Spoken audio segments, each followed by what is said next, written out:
Hello, listeners. Welcome to episode 27 of the Avocado Gamescast, the Avocado's gaming podcast.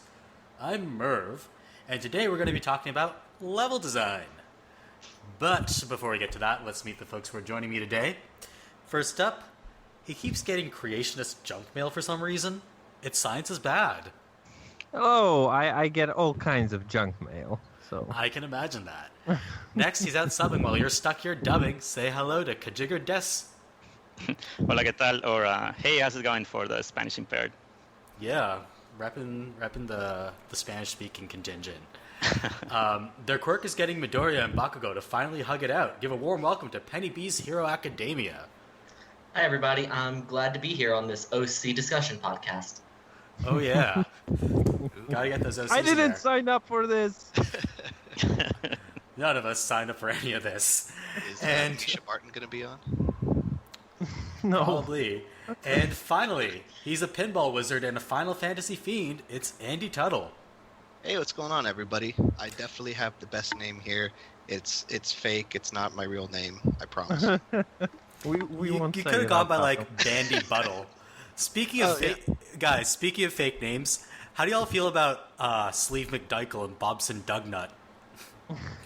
What's that? So, recently it came to light that in an old Japanese baseball game, they had to make up fake names for an American team. And one of the fake names they came up with was Bobson Dugnut. Another one was Sleeve McDykel. Other names include Willie Dustis, Dean Wesley, Raoul Chamberlain, Wow, that's the name. Ray I like McScriff. Yeah, Dugnut is the best one. Yeah. Hi, my name is Dugnut. I think my favorite is Todd Gonzalez. Like, they just changed the G to a B. It's almost Hispanic, but just missed Yeah, out of the they hair. also got Mike they- Cernandez. Yeah, I just think a lot about how whenever like you come up with a name for any other like culture beyond your own, it's fun seeing the it come back on like American culture. Yeah, Sure. it's definitely renowned on us. I mean, they could have gone with like Joe Smith, but no. It's too, you gotta go shoot for the moon, right? Yeah, what they did was they basically took existing players' names and shifted a few letters, or they stole the last names of hockey players and added new first names. Oh, okay. So that's how Well, they that got. works. That's why they got like a random Russian name in there. They got Anatoly Smorin. Okay. They just got a hockey player in there for some reason. So, other than old Japanese baseball games from the 1990s, what have you guys been playing? Science, what have you been up to? Oh my god, I've been playing 3 games a lot, and probably maybe somebody else played Cuphead besides me. Anybody else played Cuphead? Yeah, I've been playing Cuphead. Okay, so I'll refrain from that. Okay, I'll talk about Divinity 2 because I'm not sure if anyone else played it except for me. Yeah, I've heard a lot of good things about it. I heard it's Yeah. also a lot like the first game, that you can do some absolutely ridiculous things. It's very complicated, like complex, and I'm not sure if I am equipped to talk about it. It's an isometric RPG, like Baldur's Gate or Torment, games like that. It's not based on Dungeons and Dragons. It has its own universe. The combat is not real time. It's it wasn't quite real time in Baldur's Gate, but it's very tactical here and turn based, and like turns are very specifically like regimented.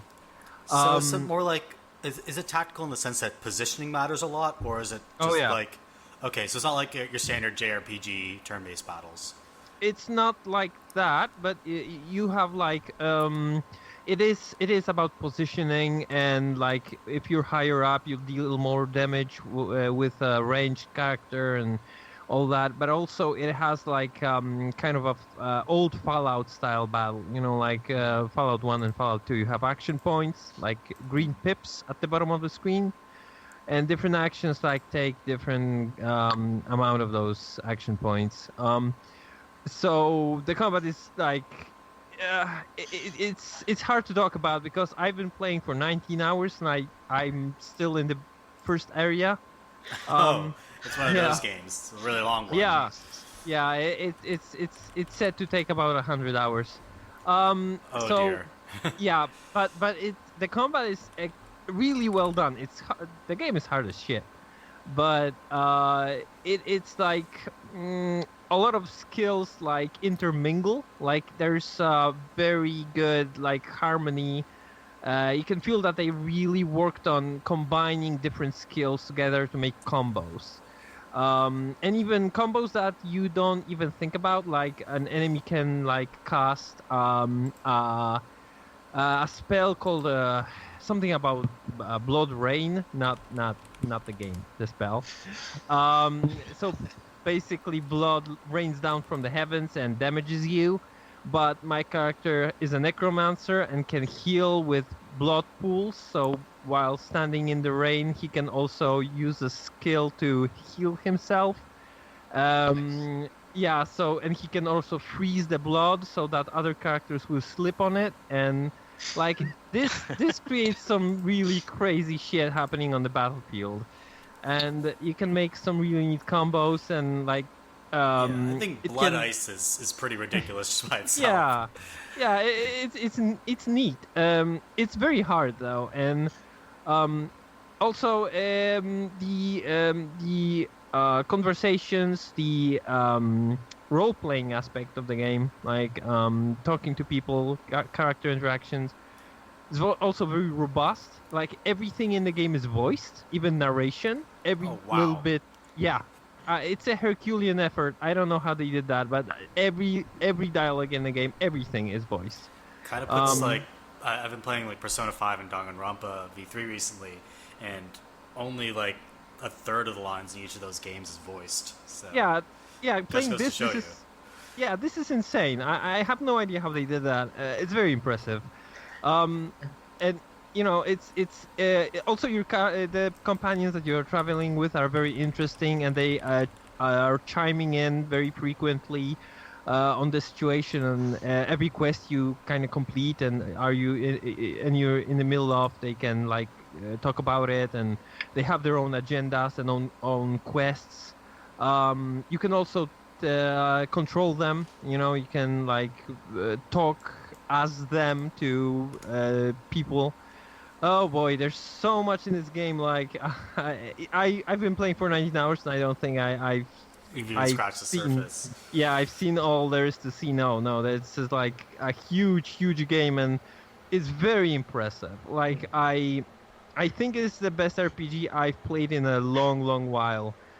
Better than any of those, you know, Torments, Numenera, and Planescape, not Planescape, Pillars. No, yeah, Pillars of Eternity. Yeah, all of those were pretty good, but this is like a whole nother level of like complexity, and you can see that they really worked on like very like every little thing is like polished to a degree that's surprising. So if you're into that, if you're into like RPGs that take a long time and are very complex, but not complicated, you don't feel overwhelmed a lot of the time. It has a pretty good tutorial, but if you're into that, I would strongly advise you play this game. It's not even, I don't think it's $60, so it's not even full price on PC.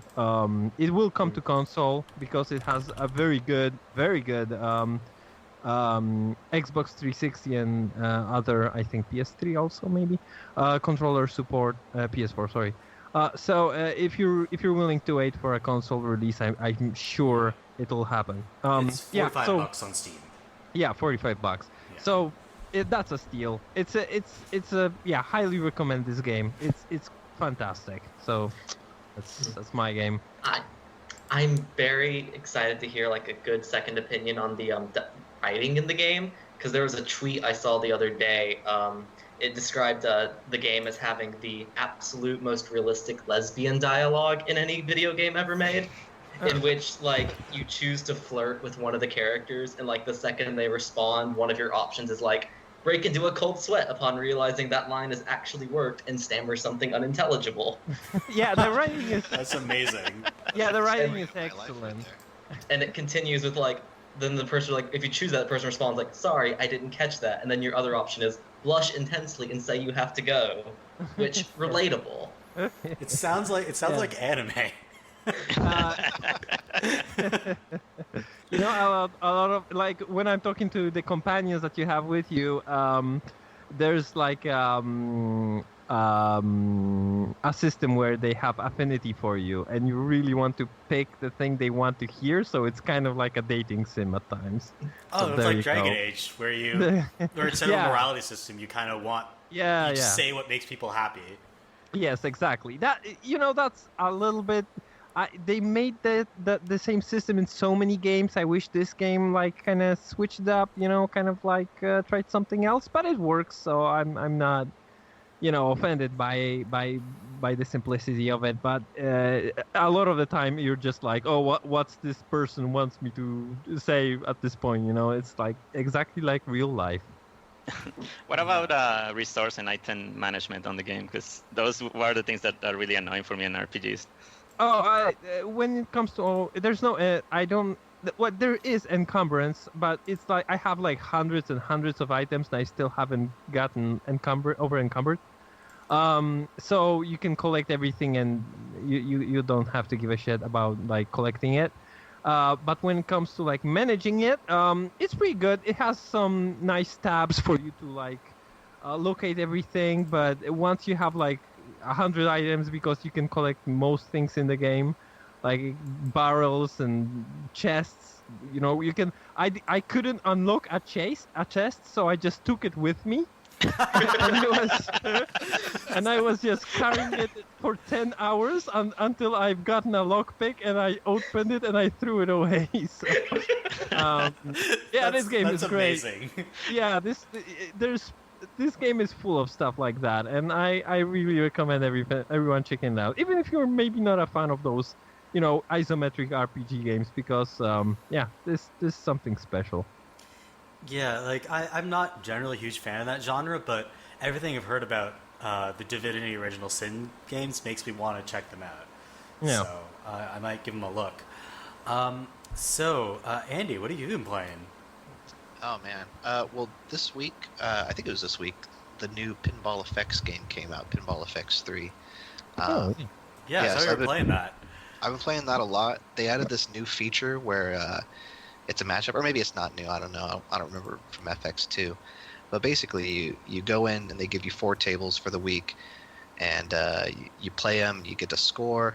Higher score gets you these medals, and you just go up the leaderboard. So I've been doing that a lot recently with Pinball Effects. Neat. Is it the more fantastic pinball or the more realistic pinball sim? I think full things, and your ball like catches on fire, and you use it to like knock over ghosts and things like that. So it's not like the Pinball Arcade by Farsight Studios, if you've ever played that, where they actually emulate real pinball tables. This is more like they have a Family Guy table, and all the characters are there, and they talk and they make their jokes and shit. So Okay, it's maybe a little bit more unrealistic than. Do you guys remember the old Full Tilt games? Yes, I Yeah. think I've played So, one. A little bit more unrealistic than that is what you're Let's see, saying. how many tables do they have, like overall? oh man, I'd have to pull it up. I have 34 tables right now, and Whoa. I probably have. That's probably half of them, so there's probably about 70 or so tables. Yeah. The one thing that upset me is not all the tables carried over from the previous games. So like in FX2, they had a couple of South Park tables and a Street Fighter table from FX1, and those didn't carry over into this next game. So that kind of bummed me out a little bit. But other than that, they did a graphical update on everything, so all their older tables have a facelift, and it really pops on the screen. It's a great game. I have a lot of fun. Have they said anything about bringing those old tables back to the third one via update or something? Well, I checked the message boards on their website, and basically the studio said that they would love to bring them back, but they don't have any control over it, and the likelihood is low. If they have if there are other IP involved in the licensing, then it can be really tricky. Yeah. Yeah. So that's about it. I've also been playing Final Fantasy, obviously, as Merv said. I'm really into that game, Final Fantasy 14. I think I play that just about every day. And I don't know how to say this name. What's the series called? It's YS East. Yes. Oh, yeah. YS, who knows? Yeah. YS. I played YS 8 on the PS4. I think I'm about 20 or so hours into that.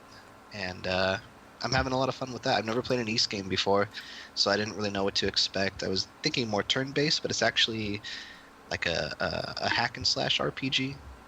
And it's not bad. I'm liking it a lot. Wikipedia says pronounced East. So East. we were right. Okay. All right. Good to know. Leave it to Japanese games to have the most confusing names ever. Well, I mean, the apparently subtitles it's of that from series are really weird. French.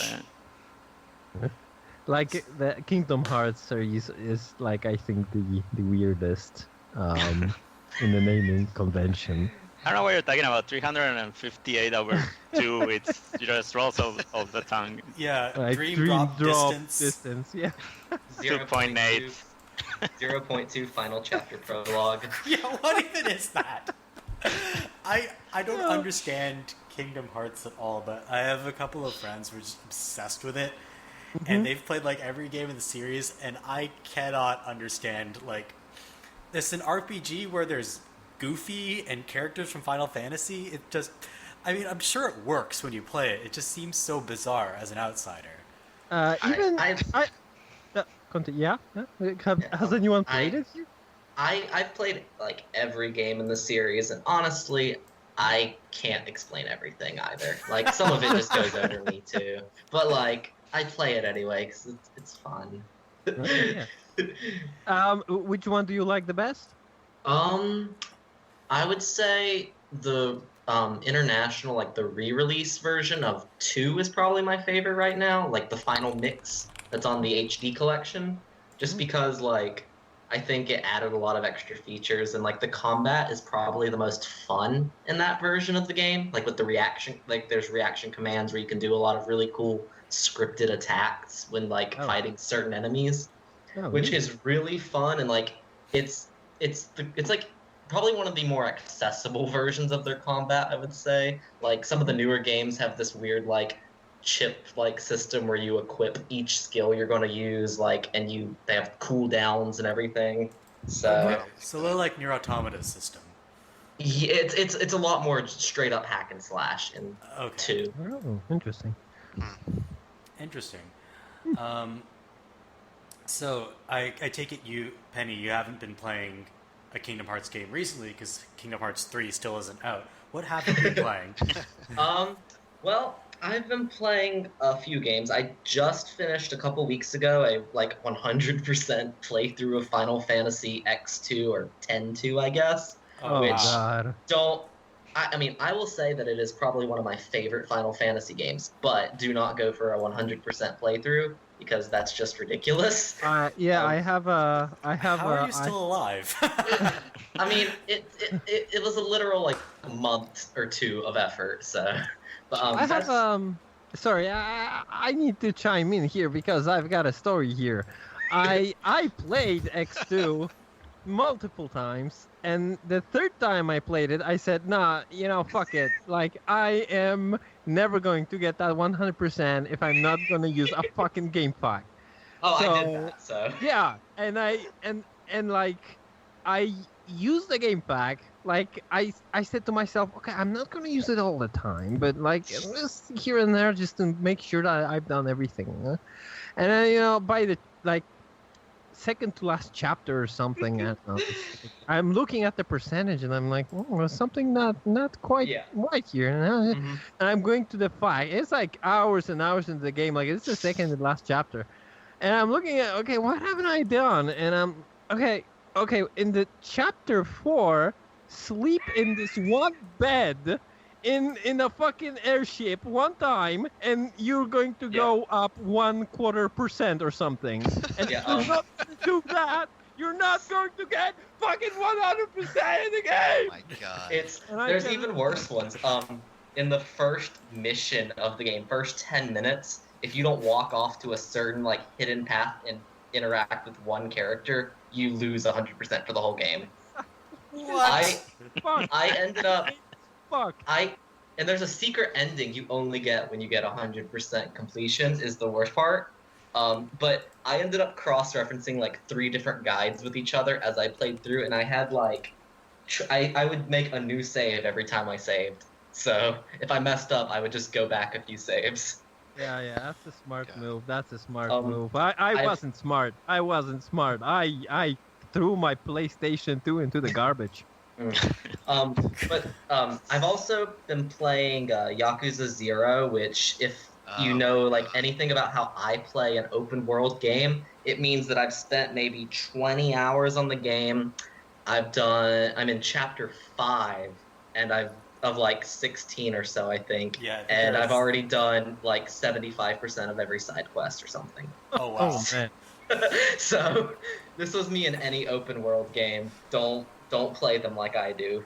Mhm. But It's a the- great game though. Like the It story is. gets a lot more involved later on. I forget, by chapter 4 or 5, you've met both protagonists, correct? Yes, and I've just got the real estate business opened up Oh. in chapter 5, which is Okay. now what I'm devoting all of my time to. Yeah, that's gonna take you 30 hours just to do the real estate. Um, I mean, half of my game in Yakuza 0, my time was spent doing the real estate and the Sunshine Club side game, just to Mhm. unlock their major moves. It's fantastic, but yeah, it's like half the game yeah, time. Go ahead. I've been cheesing the Mr. Shakedown battles in Yakuza 0, which like if you can beat him, you get an absurd amount of money. So I've earned like 10 billion yen already. So Amazing. The But, guy's name is Mr. Shakedown. I love it's it. so good. Yeah. But the actual game that I've like been most excited that I've been playing these past about 2 weeks or so, I think, is a indie game on Steam called Heat Signature. It's from Suspicious Developments, the Gunpoint developers, Oh yeah. and it's kind of like it's like a little bit of a like procedurally generated roguelike sort of. It plays like a Hotline Miami kind of top-down like Carnage-based game, but with the instability, let's call it, of a Binding of Isaac item drops.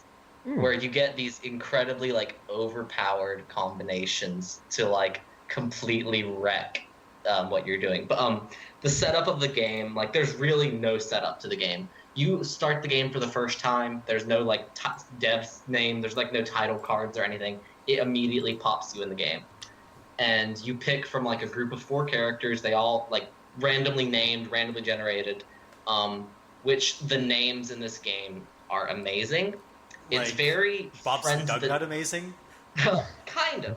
It's very akin to like Friends at the Table, a tabletop podcast. But Mhm. to give you an idea of some of the characters I've played as, I have played as characters with the names Omen Grounder, Corvus Cetera, Oh, that's nice. and one other character is like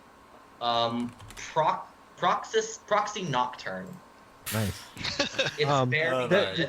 So they're procedurally generated. Yeah, they're procedurally generated, and so when you pick a character, they also have a particular personal goal, and you're basically in like a galaxy that's like dominated by like 4 or 5 different factions, all warring against each other, Mhm. and your goal is to like for each character, like you're basically filling out you go through this like loop of like accepting a mission, flying out into space with your pod, sneaking aboard a ship, and then completing whatever objective you've been given.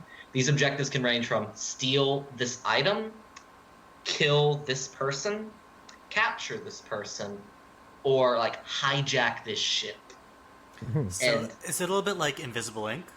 I'm not sure. I actually haven't played Invisible Ink, but Okay. But it's essentially, real. It's real time, right? You're not yeah, taking turns. Okay. well, it is real time in a sense, except the one gimmick to the big gimmick to this game is when you are crawling through a ship. At any point, you can press your space bar, and it freezes time. Mhm. Oh, And interesting. in that time, you can like rearrange your equipment. You can queue up actions. Is the big thing though. So like Hmm. for example, I go onto a ship and there's a room with 3 guards in there, and you can't just like my equipment would be like I have like a long sword and like a knife and a gun, Mhm. and you can't like like if you attack one of them, they're all going to start shooting you. So what you do is like I would go like before I enter the room, you press spacebar. I aim with my long sword towards one of the guards, and I dash 8 meters immediately to like kill that guard. Immediately, you can pause it again, and Mhm. then I will use your dagger, which will take out the guard right beside him, and then immediately through the same like paused freeze time, switch to the gun and shoot the other guy. Hmm. That reminds me of Frozen Synapse, kind of a little bit. Have you anyone you played it? I haven't, no. It's I like have. it's like a tactical game where you can like every turn you plan like 5 moves ahead of you, and then you kind of see it play out in real time. Yeah, you only queue up one at a time Oh, in this. okay. Like it's Mhm. like you pause it, then you like you click on your mouse button because your actions are assigned to left and right click. So Mhm. like I just right click and then you go and attack the guard. Then you immediately pause it again and queue up and plan your next move. Okay. The thing is though, this game is one where it's so designed to where you're going to make huge mistakes, and the goal is to find a way to get out of those mistakes. Mhm. One of my biggest like highlights of playing this game, I was on someone's personal mission, like the big mission. They had to rescue their partner, who was a character I actually was playing as before, but I messed up a mission and I got captured by one of these groups. So what happened was when they got captured, you lose access to the character, but the next character come in was like their brother, and Oh. their goal was to save that person. Neat. So I was in this ship. It's a bunch of heavily armed guards. I don't actually have enough equipment. These are actually like armored guards, and you have to have special equipment to kill them. I couldn't do that. So what I ended up doing was a lot of like very special like design like sneak around type things. There are items like you can do where there's one item where if you click on a guard, you will swap places with them through teleports. Mhm. There's another that'll let you teleport to an area for 2 seconds before you get teleported back. Like a lot of really ways to just like completely like overpower a ship essentially. I got stuck with this guard. Well, I was at my target, but there was like 20 guards in the next room who were looking for me. And what happened was like there was no way out. There's no other exits to this room I'm in. Just out into that hallway with 20 guards who were ready to shoot me dead. So what I ended up doing, there was a window in this room with the guards. I threw a grenade into the room, blasted open the window, which it triggered like a vacuum to shoot out. And what happened was I grabbed the person I was rescuing, ran out, and jumped into space. And then That's you can use your ship. crazy. You can remote control your ship when you fly out into space. And so what I did was I had to immediately maneuver my ship to catch both me and the person I'm rescuing before we died of suffocation. That's neat. That's cool. And I've had so many other like really bad, like great moments like that.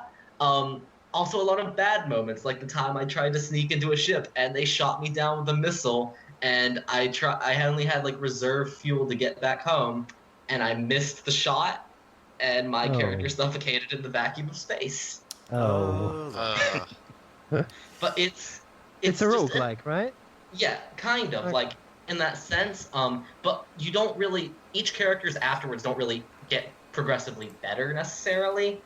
There's like liberations you can do once you like do enough missions that'll maybe potentially unlock items for you to buy in the shop immediately instead of like a rotating shop list.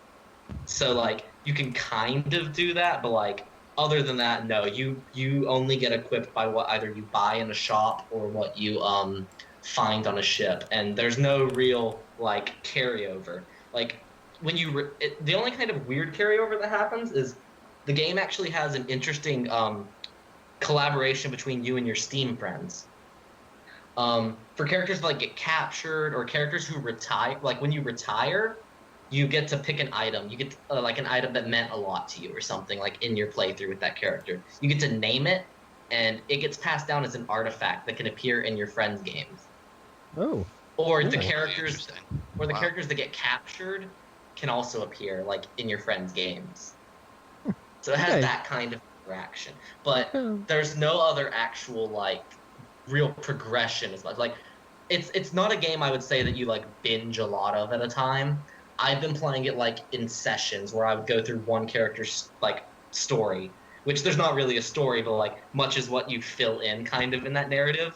Like I had a character who was just like a screw up, so I played like a character who was really bad at things to do, like that sort of thing. But it's really fun. Like it's incredibly rewarding to be able to take out like an entire ship of 30 guards who are way like overpowered with that could like kill you in a second.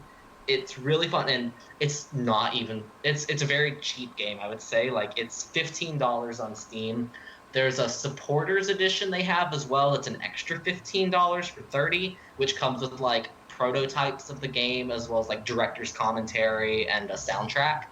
So, but like it's such a delight to play this, and I really hope a lot more people like find out about it. Cool. Yeah, it looks interesting because it reminds me of like a real time Invisible Ink, which I think is a really neat concept.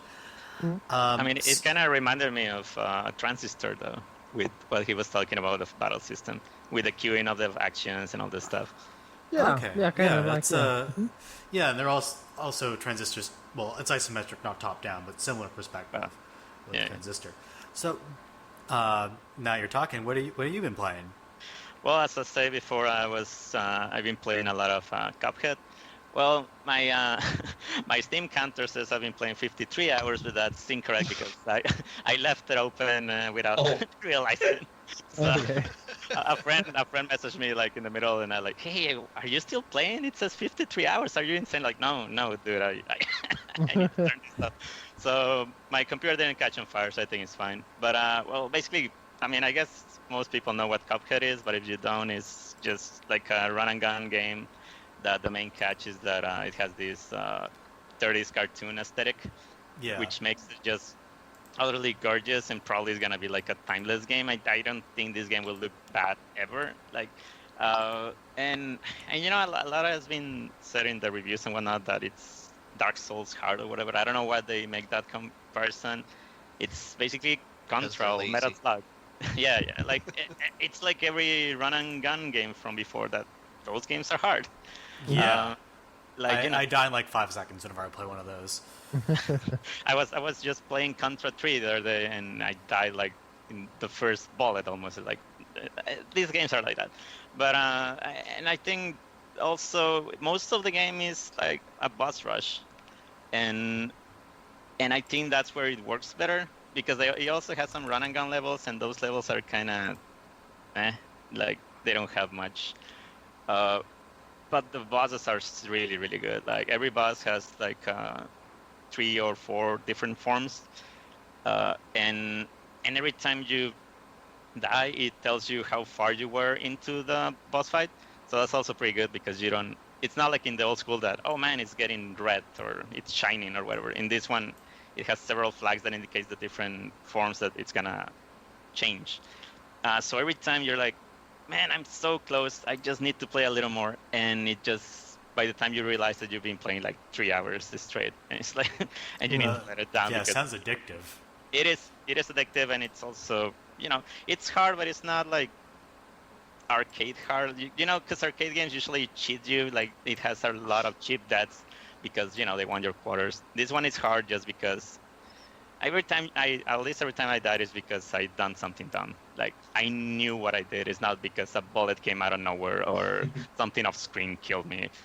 Although it, So I got a question. When you die at a boss, do you start over at the beginning of the level, or do you just restart at that boss and keep fighting him? It's Oh. just like the levels are just bosses. Oh, Yes. it's just okay. So there's no like actual level where you're like running through like a platforming area or anything like that. it does have levels, but those levels, oddly enough, don't really have bosses. I mean, they do have a boss, but it's usually a really simple one. But the main draw of these ones are the levels that are just a boss. Yeah, Oh, and that's okay. like 90% of the levels are just like boss levels. Yeah, So- yes. It's like a 2D Fury. But, yeah, a little bit. Yeah. Which, I also really enjoyed Fury, but I think Cuphead has, like, everybody wants to play Cuphead because it looks so good, and Fury was a little more, well, complicated to sell, but and Fury also seemed a little cheap sometimes. I mean, I did finish Fury, and I do recommend Fury, but I think I'm enjoying more Cuphead, and you also have the same thing, like you have different weapons that you can upgrade. Well, no, you don't upgrade it, you just have different types. You also have some special moves, and you have some charms. The charms are like you have one more HP, but you do less damage.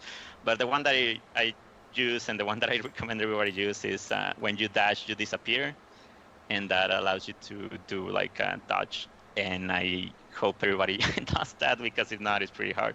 And the other thing, it really helped, because for some reason for the regular mapping of the buttons, it has, I think it's depending on what controller you're using. It has in your face buttons, you have shoot, jump, but also the dash. And I was having a lot of problems by shooting, jumping, and dashing, because I don't have I'm not gonna use all the fingers and that. So I changed the dash to the right trigger. Yeah, And- yeah, everyone does that. I've read online that everyone does that, and I did that too. And I don't know why the developers didn't think about Right. that, Yeah, because making it the default. Yeah.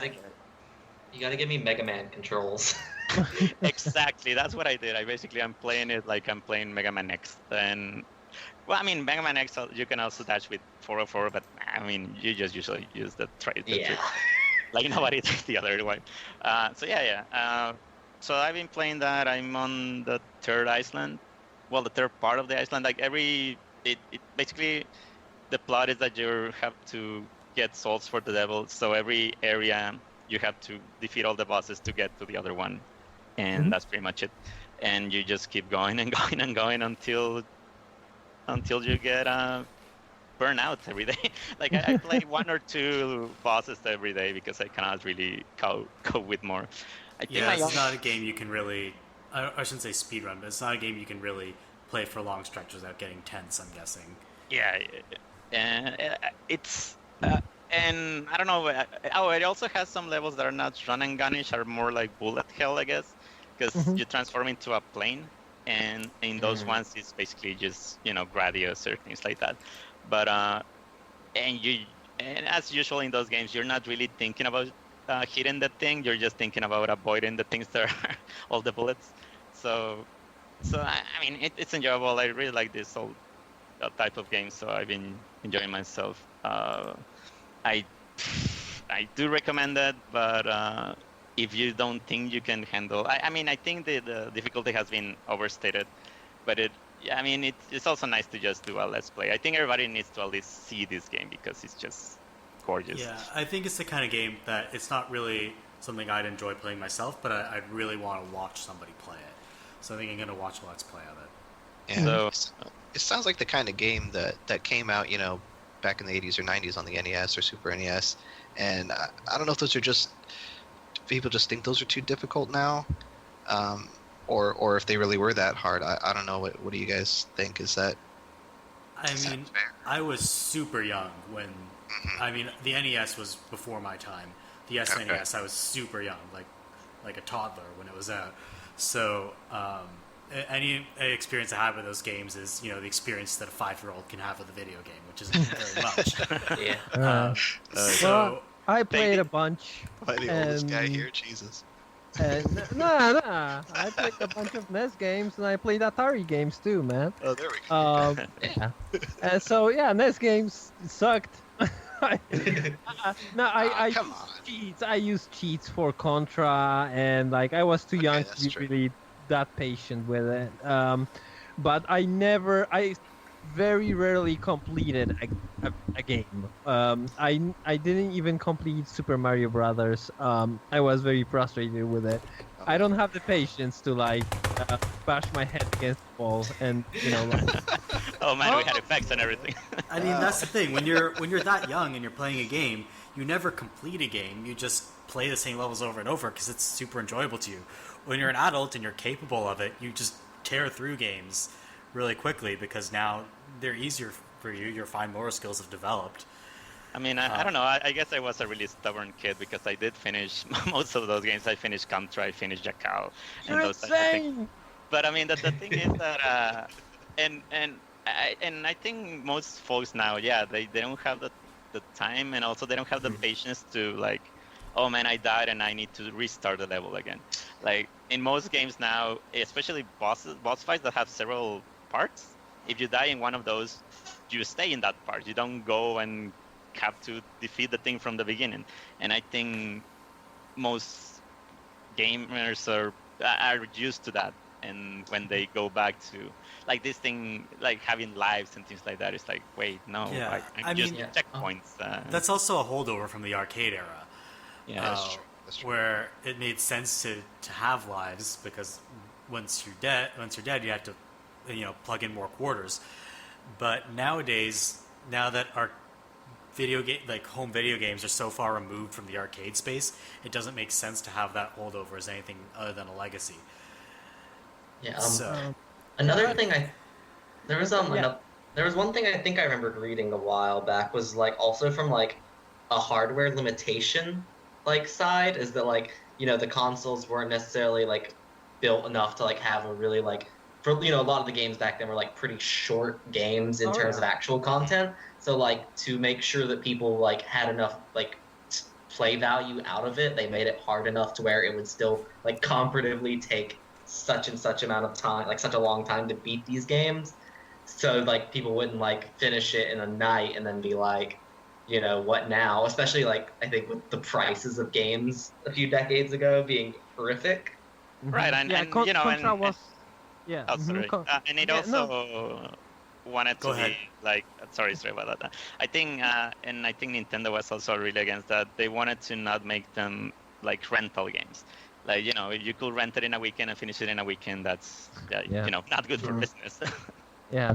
Contra was like Yeah. 45 minutes, so if you were playing right. So, yeah, they made it really hard and like said, okay, you only have this many lives, and when you reach a game over, you have to play from the beginning. Which I liked. If I had Mega Man back in the day, I probably would have completed that game. Because it was actually a bit more fair with how lives worked.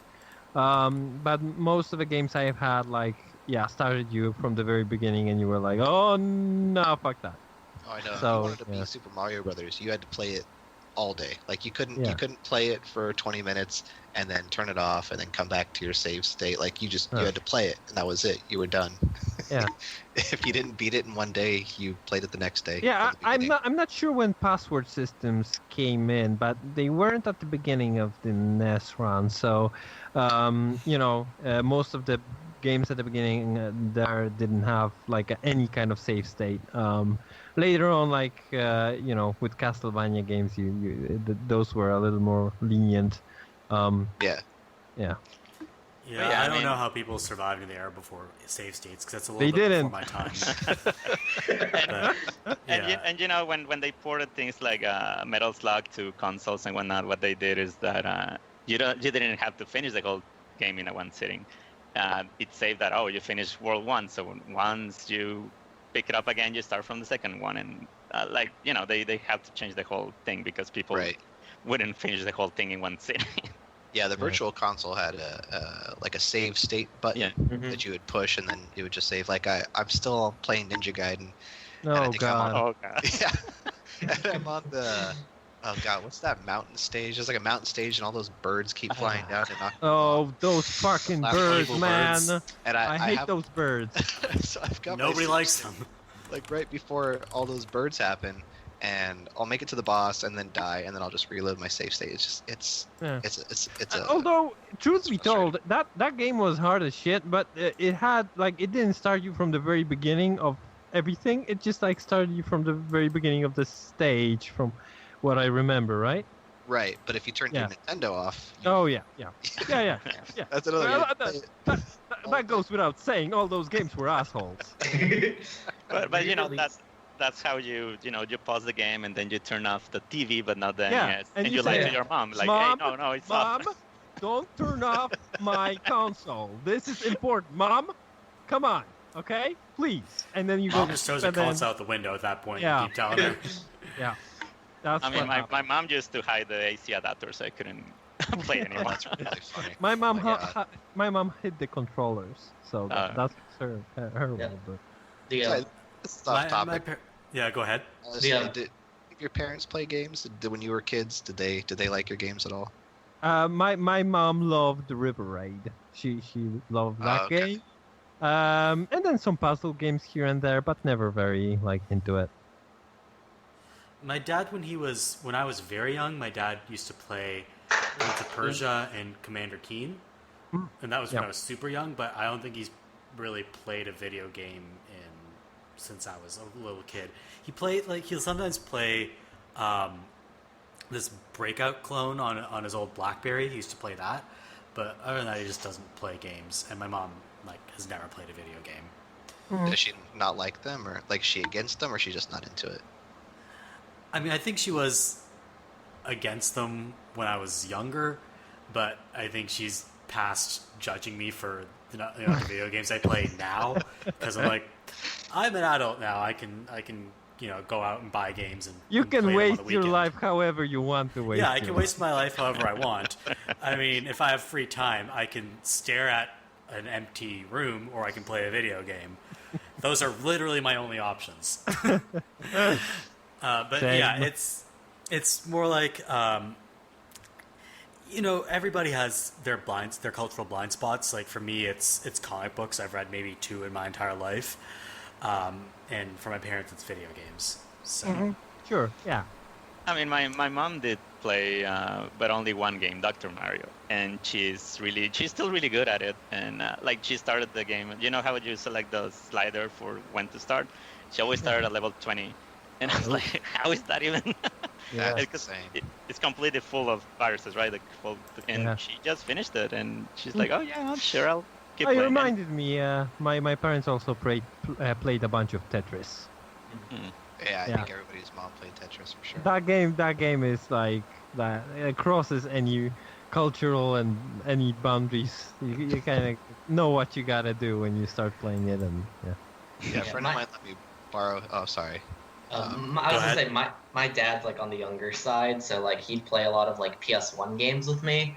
I remember a lot of the time I'd watch him play Tenchu back on PS1, Wow, that's a hard which one.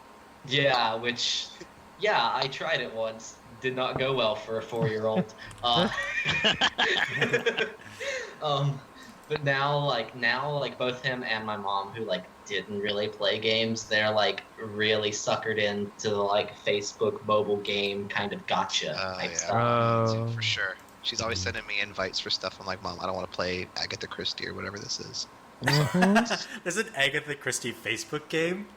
Oh yeah, there's all kinds of these weird mystery games. They made Man, a bunch there's- for the Wii also. There's all kinds of Facebook games. You wouldn't believe it. I'm All glad. I- there's- Sorry, I'm go glad ahead. there's a new market for the old Nancy Drew type computer. Oh, games yeah. you could buy Oh, at yeah. Walmart or something. Mhm. Yeah, so those are different from the Facebook games. These are actual full-fledged, mystery games that actually have. I think they're hidden object / adventure mystery games. They have a really sizable female audience compared to a lot of video games. So I think it's really nifty that that there's an audience for it, and they keep making them, and they're Sure. apparently not bad. I should check. Yeah, one some of them out one have these days. neat stories, but I was never one to I mean, like, find the object games kind of always annoyed me. I didn't like Where's Waldo or whatever. Yeah, like Hidden Folks, that came out earlier this year, right? Yeah, Which is sort of like Where's Waldo, but all line drawings. yeah, but that looks neat. Not like and the art looks neat in that. Like, if I were to play a hidden object game, that would be probably it. Yeah, it's on my Steam wish list, but I never got around to buying it because so many games came out this year. Oh my god, yeah. Yeah, This game speaking is of which, I don't know not- what's going on with 2017. Oh, Merve! Yeah. What you've been playing? yeah. So speaking of, like, I actually literally have 5 games on the go right now, and later this afternoon I'm going to add a 6th. So on the go right now I have Danganronpa V3, Mario plus Rabbids, Persona 5, West of Loathing, and Binary Domain. Before you say anything, Science, no, I still haven't finished Persona 5. Stop asking. God damn it! How many hours now? I'm at, I think, 128 hours, but I think I'm just before the final boss. Yeah. I Oh hope. man. I hope. There might be like another dungeon after this, for all I know, considering my Lord. luck with this game. But yeah, Mario Rabbids is great. I've talked a lot about Persona 5 on this podcast. So let me talk about Danganronpa V3. It's the third mainline game of the series. They had a third-person shooter spin-off called Ultra Despair Girls that I played earlier this year. As for V3, it's a lot like the first 2 games of the series, though it's a completely separate storyline. It's a lot like the first 2 games of the series. For those of you who don't know, let me explain what the premise of Danganronpa is. It's that 16 students get kidnapped and taken to an academy where they're told that the only way they can leave the academy or graduate is by murdering another student and getting away with it. So your job is to, as the protagonist, as these murders happen, uncover who did it so that you can save yourself from being killed if the other student graduates. By the way, I didn't explain this. If one student successfully graduates, then everybody else is killed. But if you ferret out the killer, then the killer is killed and everybody else survives. Sounds like high school. Yeah, it's exactly like high school. So do you just play this game over and over again, trying to get different people killed or not killed? So it works like this: is that students get it's a set storyline. Students get eliminated over the course of the game. So one student kills another, then you successfully ferret out the killer. Then another student kills another, you successfully ferret out the killer until you're left with a very small number of students, and then a twist happens, and then the game concludes.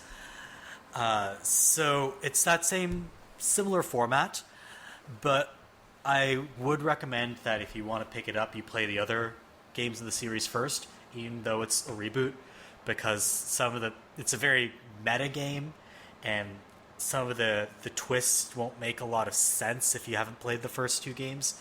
So I'm stuck on the second one, and I just don't. I can't. I'm still playing I the like first those one. games. I like those games, but I played the whole 999 trilogy, and then I played the first Danganronpa, and I was so burned out on those games. yeah, it's very similar to the Zero Escape trilogy. Zero Time Dilemma, please. Yeah, Zero Time. That's like the third game of the series, right? Yeah.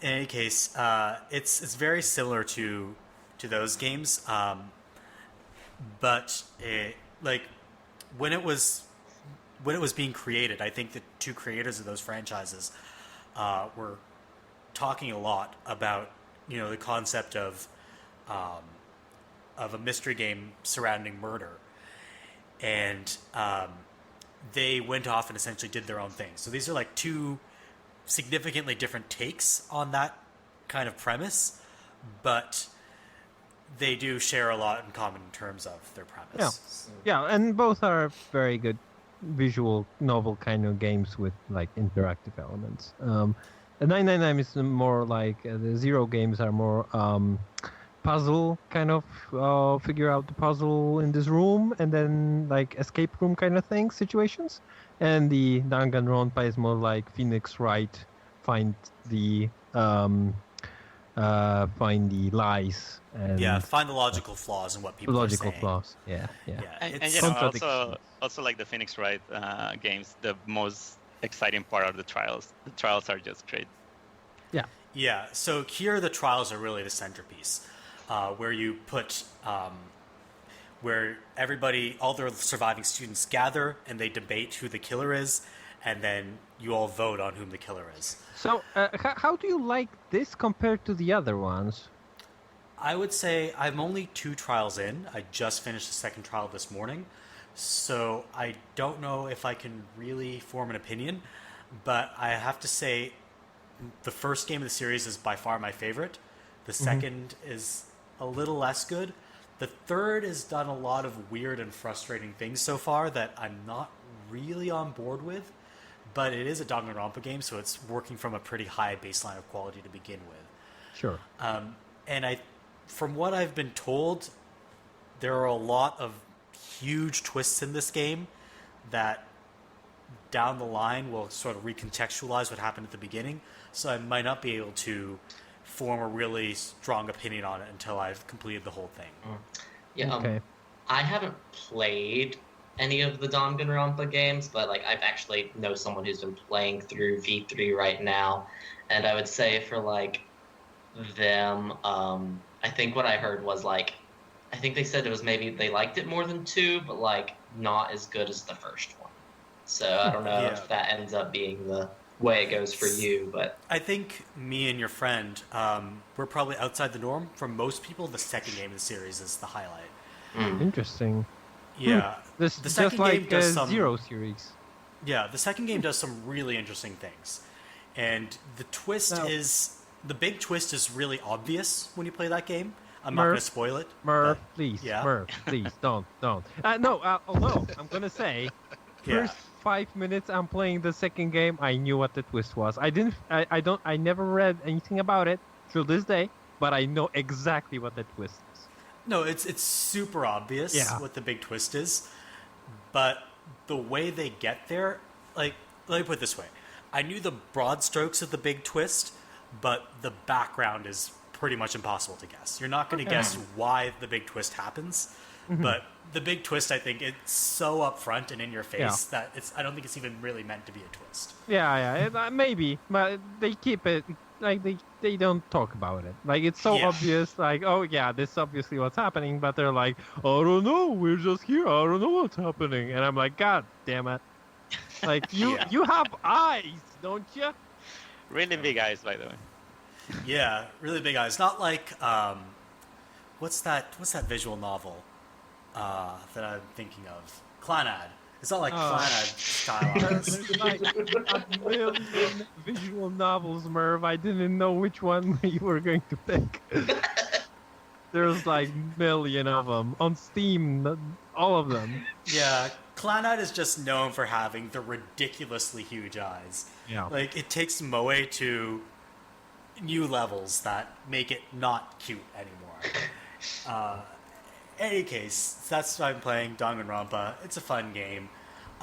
Let's move on to chatting about the main topic of discussion for this podcast, which is level design.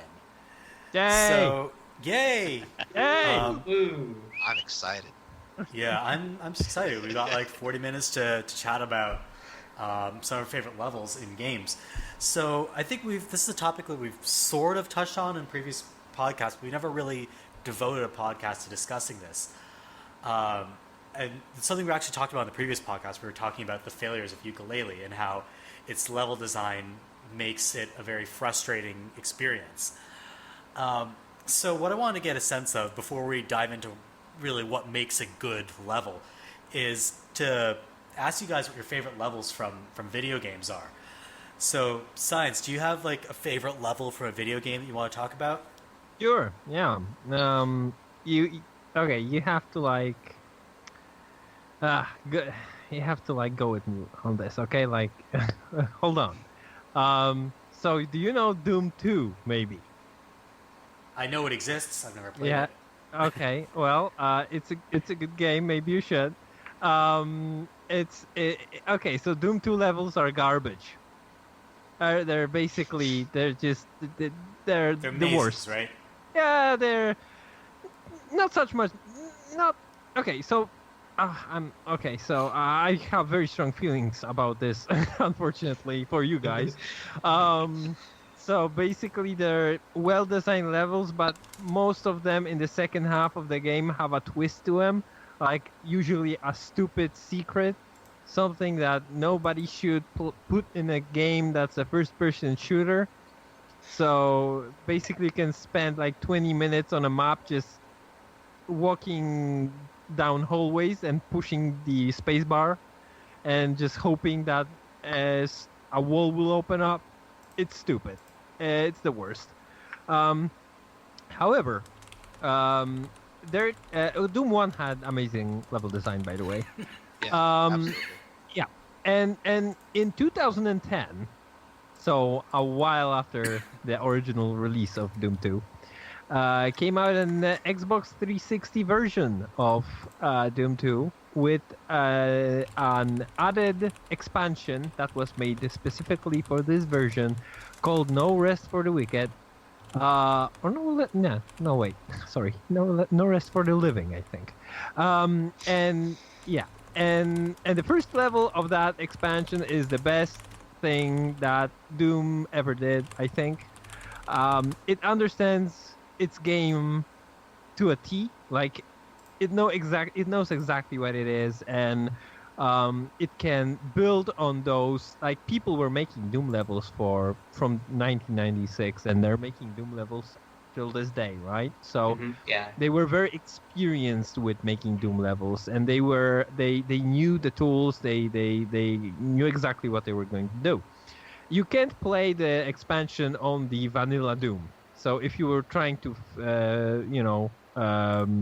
do that, there's probably a bunch of like errors for too many blocks or whatever. The engine wouldn't support it. But if you would play it on the Z Doom open version of Doom on PC, that would work because it's so complicated and it's so like build up on those years and years of experience and like people getting nuts with Doom levels. So basically it like from the very beginning it escalates very well, very like it builds to a crescendo. Like from the very beginning you have like a pistol, then you have like a shotgun, and it spaces out enemies very well. And like you progress through the level and you gather more and more like weapons and ammo in a way that's very like you can see that they were very well with placing these things. They knew exactly what they were doing. Like, okay, let's put this plasma ammo here. Sorry, no plasma in the first level, but let's say like a shotgun ammo here for this enemy exactly and for this encounter. And you can finish the level. And you're like, okay, I'm done with the level, but weird, like 50% of the level is still covered up, and I can reach the exit. The neat thing that they've done is that they took a little bit from Doom 2 levels, these crazy, secrets, and they incorporated that a little bit into this first level. When you run through one of the hallways, you can hear like a which signifies there's a door opening somewhere. And when you run through the hallway to the room, at the end of the hallway, you can see that there's a door opening for a split second on the other side. And if you run through it, there's a whole second part of the level that's basically you wouldn't ever see it if you didn't like mess around in the level. And by that point, there's like more and more enemies. There's like I don't know if you know any of the Doom enemies, but mancubuses. There's these like big fat guys that shoot fireballs, and there's like guys shooting rocket launchers, and it builds and builds and builds, and then you return to the first part of the level, and now it's filled to the brim with enemies. So they designed the level first part for you to go through the level normally, and then to return it, and there's a whole nother placement of enemies, and they kind of remix the level once you get back to the starting point. So it's like really well done, and like the I don't think I'm a big fan of Doom 2 basically because I've been playing it for like 20 years at this point.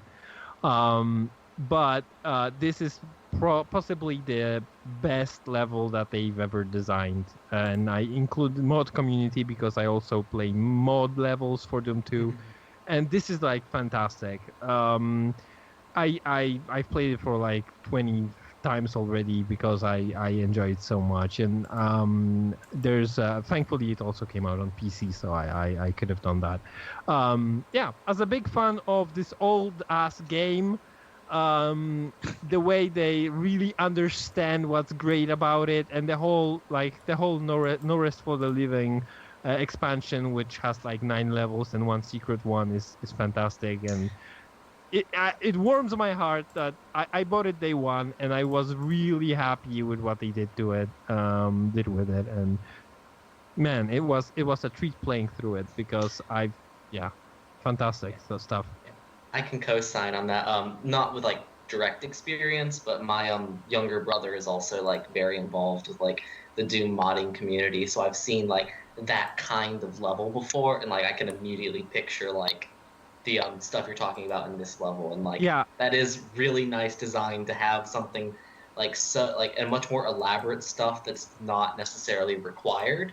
But that rewards that exploration too. Yeah, and it's not native to Doom like this, like a loop around and then remixing the level is absolutely not something that they had in mind when they created the original Doom. And it's like working on the basis of this engine, even if you expand a little bit upon it, like they didn't change the tools. So it's very impressive what they did with it, with the level design, and surprisingly, Doom is a very tactical game. Like you have to really think about ammo management and counter management and which weapons on which enemies and the combination of enemies and how you are going to deal with it. So designing the whole level and ammo placement and everything around it is actually kind of difficult for it to be enjoyable. And when they do it right, I really, really like it because it's simplistic. It's a simplistic game, but when it works really well for me. So yeah, that's one of the best levels I've ever played. Nice. So, Penny, you've played. You said you're familiar with like the Doom modding community. Do you know the sort of stuff they put in the levels that they're making, or?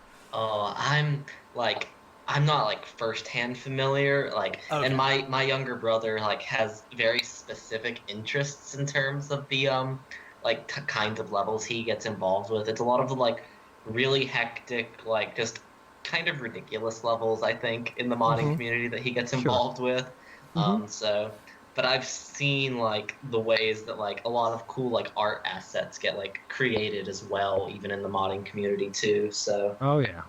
Like there are total conversions that like completely remix Doom, like, and also you probably heard about Brutal Doom, which remixes the whole game so that it's more streamlined and faster. I don't like Brutal Doom, but I see why it gained fame, because it's more quick, like faster, and more like.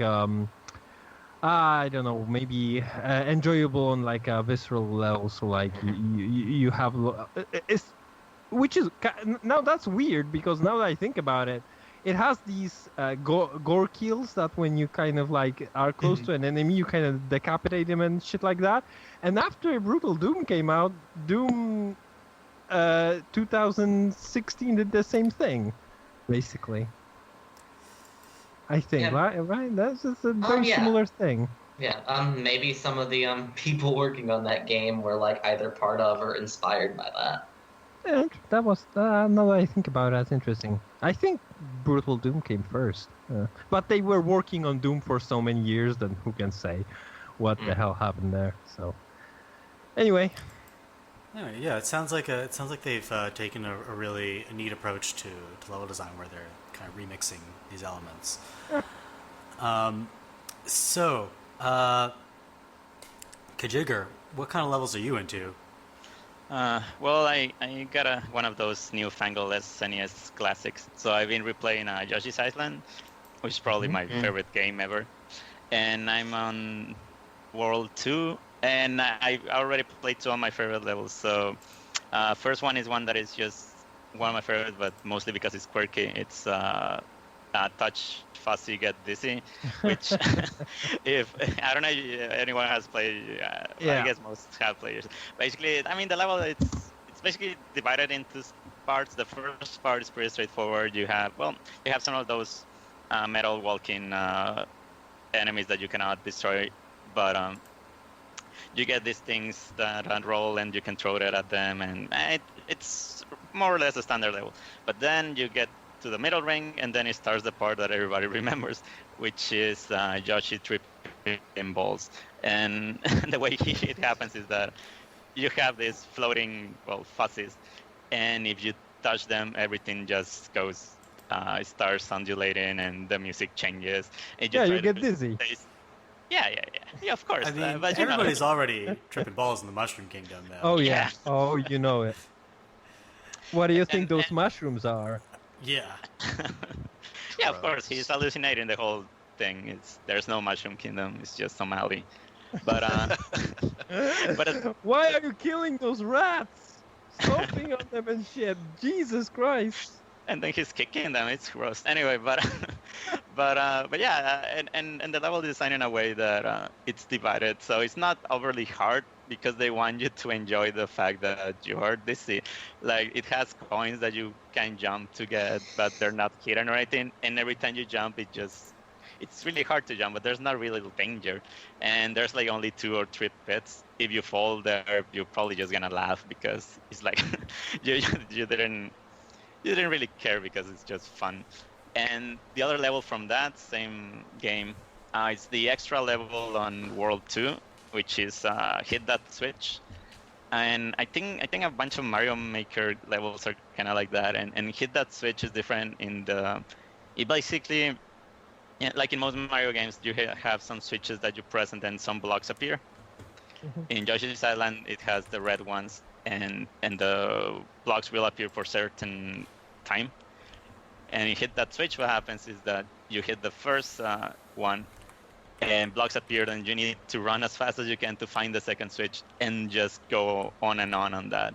And it's just, the Japanese name, because, it's Doki Doki Switch, which is, of course, the heart-pounding switch, because it's just so intense. And it's a little different, because most of the levels in Yoshi's Island are more, like, contemplative. They're like it's Sonic levels without having to run fast, because they have these certain different layers, and they're really big. But in Hit That Switch, you have to have the skills to be fast and to react on the precise time. And it's an extra level, so that means that by that time you're more by the time you hit it, you're more experienced. Yeah, because you need to get 100 on every level to get to the extra level in each world, right? So it doesn't feel unfair. It's more like a reward, like, hey, you have the skills, and now prove them. And I think that was pretty good. Those are my 2 favorite levels from. Well, I mean, there's but so far those are my favorite levels from what I've been replaying of Yoshi's Island. Yeah. Hey guys, I think it's very difficult to describe levels overall. Like you. Yeah, I feel like it's hard to describe like a really specific portion of a game. Yeah, exactly. This is how they do it, and now I have to describe exactly the placement of switches, and oh no. But it's easier to describe when things are wrong, I guess. When there's a bad level, you're like, God, this is and we'll get to that in a little precisely bit. What's bad. Yeah. So let me try to describe a level that I really like. How many of you guys have played Psychonauts? Yeah, I played. Yes. Several times.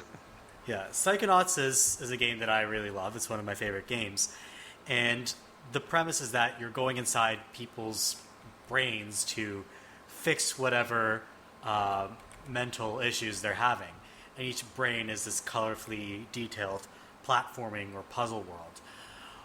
One of them is called Black Velvetopia, and it takes place inside a painter's brain. The way it works is that the entire level is set up like a circle, and there is a bull charging through that circle. If that bull hits you, you get damaged and you get knocked back to one of these safe locations. So the circle is set up in a replica of a Spanish city. The art style is that everything is inky black with neon accents, hence the name Black Velvetopia. And the way it works is that you have to sort of run against the charging bull when there's an opening to get from safe alleyway to safe alleyway, and there are platforming challenges within each alleyway. And you find the secrets in each alleyway in order to unlock 4 boss fights that take place along the circle, and each boss fight sort of has a wrestling or luchador type of theme. So it's an interesting setup in that most levels in a platformer, they're usually set up around reaching the top of some summit or the depths of some cave, or getting from sort of one end of the map to the other, and not sort of going around in a giant circle and trying to fight against some obstacle that's rolling at you. It's sort of taking, like, you know, in Super Mario 64 where you have to dodge the rolling balls. It's sort of, imagine it's sort of like that, but taken to the extreme. Okay. Mm-hmm. Mm-hmm. Yeah, so it's unique in that, you know, the art style is very unique. The structure of the level, I think, is really neat, and the way it's all put together, that with the running of the Bulls theme, is, I think, also it's really neat. And it's really tense when the ball is coming. Yeah. It has possibly the most like visually striking design of, like, I think most of the Psychonauts levels that I can remember, like, off the top of my head. Like, I don't know if it was my favorite level overall, but, like, in terms of, like, just the visual, like, and art direction of it, like, absolutely, I think it beat, like, every other level in that game. Yeah, it really stands out as being something artistically apart from the rest of the game, which is a little more like Western 3 animated, distorted, cartoony in its aesthetic, and it works really well for that game, I think.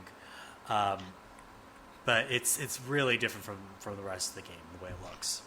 I mean, there's another level that is really different as well, at least from what I remember. The one that is basically Settlers of Catan, where you're inside the tabletop game from the Napoleon World, or whatever it's called. Yeah. Mm-hmm. And I think that one is really also that looks really interesting. But yeah, nothing like Velvetopia, and I think the team and everything just hits in Velvetopia. Man, that game has some good level design. Yeah, I'm wondering how they're going to follow it up for Psychonauts 2, which is coming out next year. I don't know how they're going to be able to sort of top all the really weird and wonderful things they did in that game. Because there's no level in that game, aside from maybe the first couple, that feels generic. Yeah. Every level in that game feels like it has some neat gameplay quirk that makes it really interesting to play through. So I think that's what gets me excited about a level, is a unique, not necessarily a new mechanic, because sometimes it can feel gimmicky, but in a unique level structure and really striking art design excites me about a level. So Andy, what kind of things do you go for when you're looking at a level? What kind of levels do you like? Well, I don't know if this would be considered a level or not. But we're loose with definitions here. Well, what I really like is just go ahead. Open world games, and I remember playing Grand Theft Auto 3 for the first time, and just being completely blown away by the city, like the mass of it and how big it was. You know, you look at it now, it's not as populated as like Grand Theft Auto 5, but when it first came out, it was unlike anything I'd ever been through before. It was a city that I actually lived in, and I could go around and I could mess with people and I could drive around the streets. So that's really what I enjoyed. I've always been the kind of kid growing up. I liked playing RPGs and games like Zelda and things like that. And then I would take what I wanted to learn from the game, or what I liked about the games. I would kind of do in my real life, like for Secret of Mana, for example, I would kind of like write journal entries for the characters and kind of what they were going through before they met the main characters. So I always Okay. I always So for GTA 3, I hope you didn't go out and steal cars or whatever. no, but I finally felt like I was in a game where not only was I playing it, but I was living it to an extent. Obviously, I don't commit crimes, but it was the first time that I felt that I could actually be part of the game, and that's what I loved about the way that they designed the level. You know, the missions flowed well. It took you to every single place that the map had to offer. You know, you go to the junkyard and you destroy cars. You would go to the docks and you would, turn in cars. You murder a hooker. Yeah. Right. You take them behind the back alley and you get your health refilled, and then you kill them and you get your money back. It's I think that was they That's made always been a source of controversy. Yeah, for that title. specific thing though. Yeah, that specific thing. Yeah. No. Yeah. Sorry, I'm not trying to glorify Grand Theft Auto's lifestyle or anything, but it just. but the scope was we understand. amazing. Yeah. It just blew my mind, and I can still go to that city, into Liberty City, and I can drive around it, and I know it better than my own town. Like if somebody told me, oh, you need to go to the corner of St. Mark's or whatever, I know exactly how to get there. I know what street you take. I know where the least amount of traffic is, how to get there simply. I don't know. I love driving around Liberty City. Those first two islands especially. The third island, I'm not a big fan of where the airport is and all the hills and the houses. That one doesn't really do it for me. But those first two are really something special, just to experience what it's like to be in a big city, Sure. Somebody who did grow up in a big city. So Isn't it weird how like I can get around maps and video games and know exactly where to go and like memorize them, but when I get lost in my own fucking city and where the fuck am I? Excuse me, sir, I've only been living here my entire life. I don't know where to go. Could you please help me? right. Jesus Christ. Yeah, I'm actually getting that feeling right now because I recently moved to a new city, and I have no idea how to get to anything. Yeah. So it's nice to sort of be able to fall back on the comfort of an open world that you know like the back of your hand. Yeah. I really wish I were playing some open world games right now. So Penny, what kind of levels do you like, or is there a particular kind of level that you're into? So the level that the kind of design and environment that especially I love so much, almost like 15 years later, it's actually a mix between the overworlds of the open world game design and the small more NES, SNES type levels. It's Catalog's Island from Mega Man Legends. Mm-hmm. Okay. It's like your overworld kind of thing between the dungeons of that game that you crawl through. But it's from the very moment you land in Catalogs at the beginning of Mega Man Legends is all these little environmental cues that teach you things that are actually coming up later in the game. The second I think the first cutscene ends, it tells you where to go by there's a little wooden signpost that's been hammered in with very sloppy paintbrush set pointing towards the town. And since it's the first time you've arrived on town, you're oh, well, let's go there. And as you're in a wooded area outside of the city, and as you go through it, you see a few things that actually set up a lot of the dynamics for the rest of the game. You see this weird kind of octagonal building that you can't go into at the moment. You see a rusted car, and if you look around enough, you see a floating airship with the little serve bots who serve to become part of the antagonists of the game, or kind of rival antagonists. But the thing is, it's foreshadowing almost. Yeah, it's really, and this is just the first screen of when you get to the actual bulk of the game. And so the car that you see that's rusted in the streets, you end up repairing it, and it becomes your method of fast travel, your hub world for developing weapons and everything in the game. The little ruin that you see it becomes like one of these little optional dungeons that you get to go through. And what's really cool about this map is these little optional dungeons are actually like connected to different parts of the island. So as you explore like underground, you can go through a door and you wind up on the other side of the city. Or like So it's almost like a Metroidvania-ish structure. kind of, I would say similar, yeah. But once you get past that, then you get like a sneak peek of like the bustling vibrance of the actual like cities on Cadillacs Island. You enter this place called Apple Market, which like cues up with some of my favorite video game music. It's just like a straight corridor with nothing but like shops and merchants and a lot of people just like walking about during their daily lives. And this is like on a PlayStation 1 game, so it's like not too many people like in terms of actually being rendered, but like it's enough to make it like look really like vibrant and livid. And it's a very like brightly colored area, and like you like immediately like feel like I always feel at home going into Apple Market. And then it opens up into the actual city proper, and you get like a residential district with it's a bunch of apartment buildings. There's a library, but like this is on a PS1 games. It's still like not too like as detailed as the open world games get, but there were still like cars that drive around the city, and you can even be hit by those cars. You have to like be a careful pedestrian as Mega Man, but like Mega Man follows the rules. But yeah, and there's so many things you can interact with. You can interact with every building's door and like hear like a kind of dialogue from people who live in the house, and it's like a lot of cute flavor text.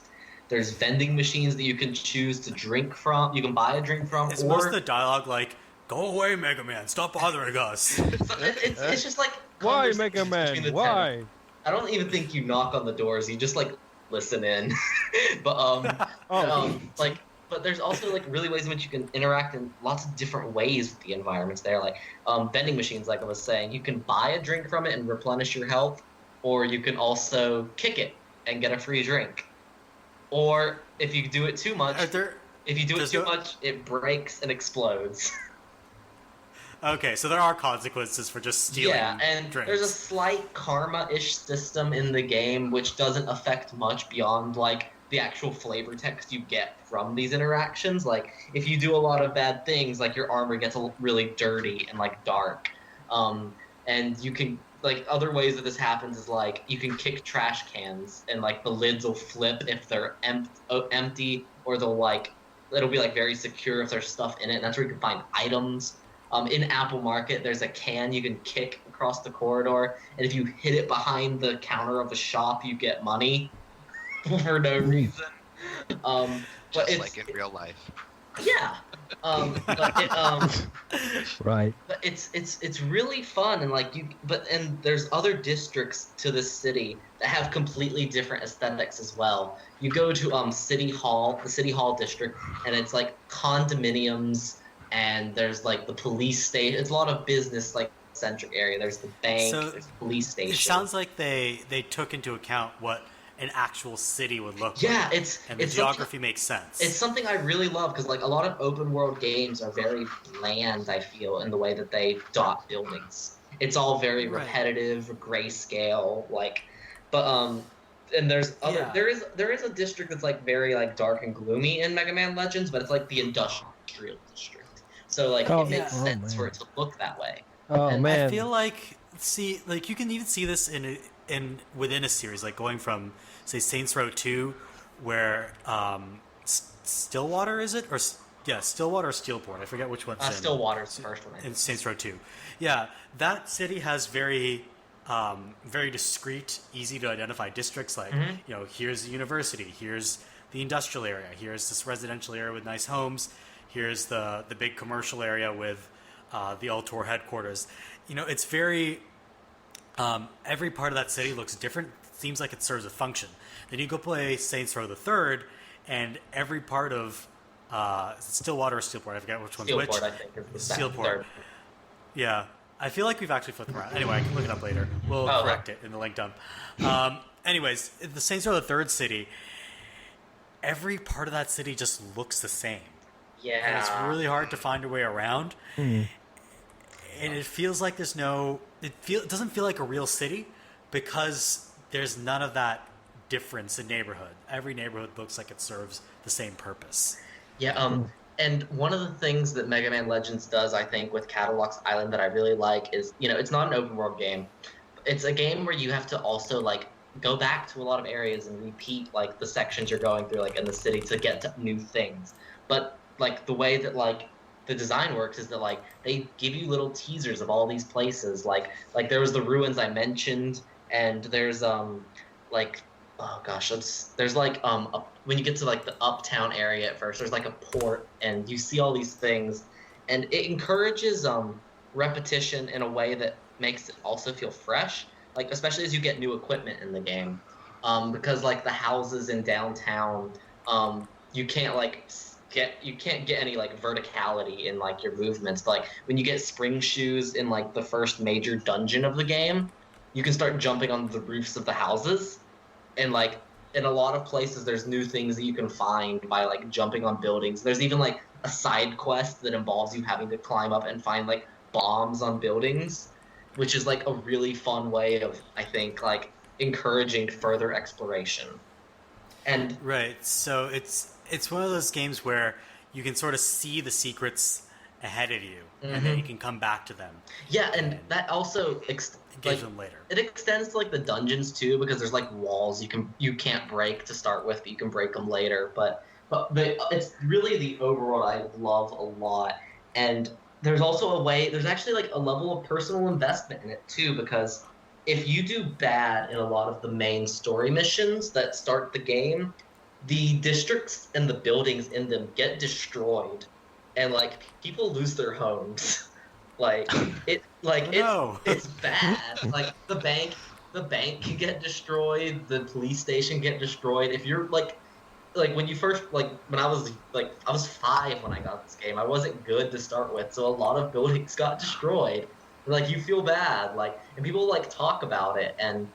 The thing, but you're Jesus Christ! People are like, that Mega Man kid really sucks at his job. Heavy. But the thing is, the game offers you a way to like invest yourself in the island, and like they do construction efforts throughout the game, and you help them by like donating money. Which I mean, it's kind of your fault that this happened, so maybe it's like, no, this is what you owe us. But like it's phrased as a donation. Okay, so Mega Man donation with like two big burly muscular guys on the other side saying, "Yes, please give us your donation." And the thing is, like when you donate enough, as you donate in stages, like if you don't donate all at once to repair it immediately, what happens is like if you donate in stages, you'll bleed out, and you'll see that there's little boxes like where the buildings used to be, like showing that area is like little like kind of like steel boxes, like showing like this is under construction, like there's stages to the redevelopment of the city, and like you'll see construction workers walking around, and it's like for the PlayStation era, I think that was a really great way of like creating a livable environment.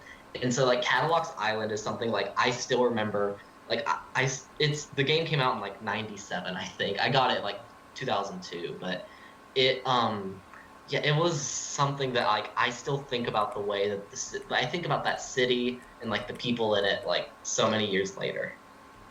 Yeah, I think what's really speaking to you here is the idea that the city exists sort of beyond the protagonist. Yeah. Right? And you're a tourist. It's a setting that you walk into. Yeah, it doesn't exist for the protagonist. Yeah, it's specifically designed like you are an outsider. Like you crash onto the island. Like you don't know anybody, so like you can't go into people's houses. Like you can't do that. But like I mean, obviously that's a limitation on the hardware. But I think it also like works with the idea that like you're not like these people's friends or anything. You're kind of a stranger, and you're like introducing yourself to a community. You're a weird kid robot. Nobody trusts you.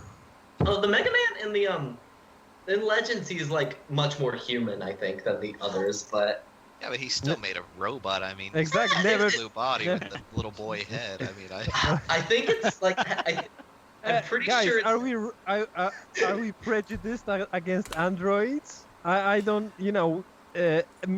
Detroit Become Human. It comes out not not too soon. So maybe we should play that. Yeah. Oh, Merve, to get to the Saints Row thing, yeah, Stillwater. Yeah, you're right. Stillwater was Saints Row 2, Steelport 3, and There I you just go. looked it up. Yeah, you're right. And you were right that Mega Man Legends was released in 1997. There you go.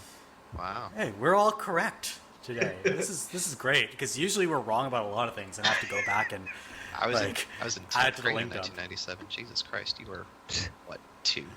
Yeah, I was I 7. was born in '97. Oh Jesus Christ. Oh god. Yeah, I'm gonna go kill myself real quick. I'll be right back. Let's skip for all this. Yeah, let's just skip over the ages. Yeah, I was in elementary school in 1997. Yeah. Well, okay. Yeah, let's move on. and now I podcast, not for a living, thankfully. By the way, Dollar Shave Club still waiting. Yeah, Dollar Shave Club, give us your money, we want it.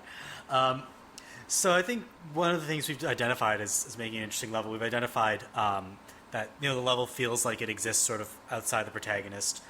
Levels that have interesting or striking art design, levels that remix elements of from elsewhere in the game. So we've got sort of this library of things that we really like about a level. So let's flip this on its head. What are things you don't like about levels? Oh, What are some boy. levels you think are just badly designed? Oh, Jesus Or Christ. characteristics of levels that you really hate? Can I start? Sure. Yeah, go ahead, Penny. Yeah. What do you hate? Well, so I talked about the way that a lot of places are different in Mega Man Legends. Well, a place in a lot of level design was very much the same. I felt was Final Fantasy 13, a game that I quit because of its level design. Hmm. Yeah, I've Level heard design bad things about that game. either. It's Is there a level design? It's just corridor after corridor. yeah, that's after corridor. that's basically There's it. Like nothing. it's Hey, like it opens up after only 20 hours. If you, You got there in I- 20. I hours. think I got there in like 50 hours. It was. It's funny. I quit in the first area after it opens up, and it still came back to like corridors. It's like an open area that leads to corridors after that. Like I'm fine with linearity in a game. Like, don't get me wrong, in terms of like a level design. It's just that like that shouldn't be the only thing you have in a game. Like Nier Automata is a game I love a lot. There's a lot of like kind of linear portions in some of the levels there, but it's not the only thing. There's like a lot of open exploration alongside that linearity, and Final Fantasy 13 was nothing but just walking in like basically the same line for hours and hours and hours, on top of the actual like way that like even the progression in the game is very linear. Like it's like it was boring. Like there's nothing to do. It's just like I just like would hold up the analog stick, look around. As soon as I hear battle music start, then like turn around and go back to what I was doing. Yeah. Yeah, that's pretty bad. But on the other hand, I hate it when you don't know where to go. Like, Yeah, that's not good. a level just leaves you stranded in the middle of no particular like a generic plane that you don't see any waypoints, you don't see any points of interest, or even if there are some interest, like points of interest and all of that, maybe the quest design isn't as good, or maybe you get there's- lost in the level and There's you're nothing not sure leading what you to do. where you. Yeah, there's nothing leading you to where you need to go. Like this is a big complaint we had about ukulele on the previous podcast. Is that the level design is such that it doesn't tell you where you need to go. Yeah. Collectibles aren't arranged in a way that lead you down critical paths. And a lot of levels don't have recognizable landmarks, so there's nothing you can really point to orient yourself. Exactly. These are really big problems with level design. No. There's the extremely linear kind of level where it feels like you're being boxed in, and that can be bad. Yeah. And then there's also the level where there's, I shouldn't say too much freedom, but no guidance on what you should be doing at all. Yeah, There's- and you sorry, yeah. There's one type Penny? of game. There's one type of game where the no guidance thing I think is important, and that's like a dungeon crawler, like Etrian Odyssey or something, where you Sure. actually make your own maps. Like Mhm. I think that's about one of the only cases I would say where like that's the point. But like, yeah, to do that in other games is not something I think should be encouraged necessarily. I think that open world games can be like interesting in that regard because I've watched recently a no clip documentary about The Witcher 3 on YouTube, and those are interesting because they talk about sometimes we want the player to get lost, like we start with your starting point, so where you are, and we show you your end point, so a castle in the distance or something like that. And between you and the castle, we usually place something that you can kind of get lost in, like a forest or something like that, because that's an open world thing that when you get lost, you can get kind of swept away in your own adventure and kind of go and have fun on your own and not think about like a major plot, but for the time being, kind of like have your own adventure. So sometimes that also works for open world games. Yeah, I recently read a Twitter thread or something about this, about the design of Breath of the Wild, and it kind of sounds like it's a similar thing where I don't know if any of you saw this, but they talked about how they built the game using rectangles and triangles, essentially, right? Yeah. So you've got all these triangles everywhere, and you're like, okay, I want to get to that triangle because I know there's something on the other side of it. But then they put these rectangles in front of you to kind of hide things, and then when you finally get around that rectangle, you see something new, a new triangle. You're like, oh god, well now I want to go to that triangle, right? And so it sounds like The Witcher kind of did the same kind of thing, but you've got an end goal, but on your way there's about 10 or 20 different things that pull you away. You're like, I'll get to that eventually, but I really want to look behind this rectangle over here and get on top of the triangle. That's also very good level design, right? So open worlds are basically big levels that you have to account for so many things, and I can't imagine designing that beast because that seems crazy.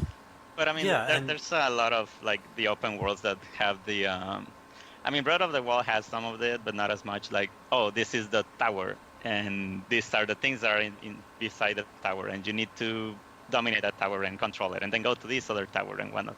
And it just gets like the Ubisoft style. I'm sorry. Like the Ubisoft style. Yeah. And then it's just so repetitive, and then you open the map and it has markers all over the place, and it's just like, what is this?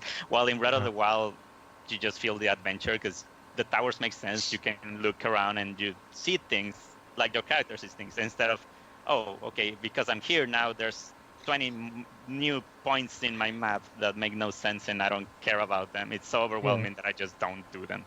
But in Breath of the Wild, it's... Yeah, sorry. Just gonna say that in Breath of the Wild, it's a visual thing. It's not a marker on the map, just another thing for you to collect or shit.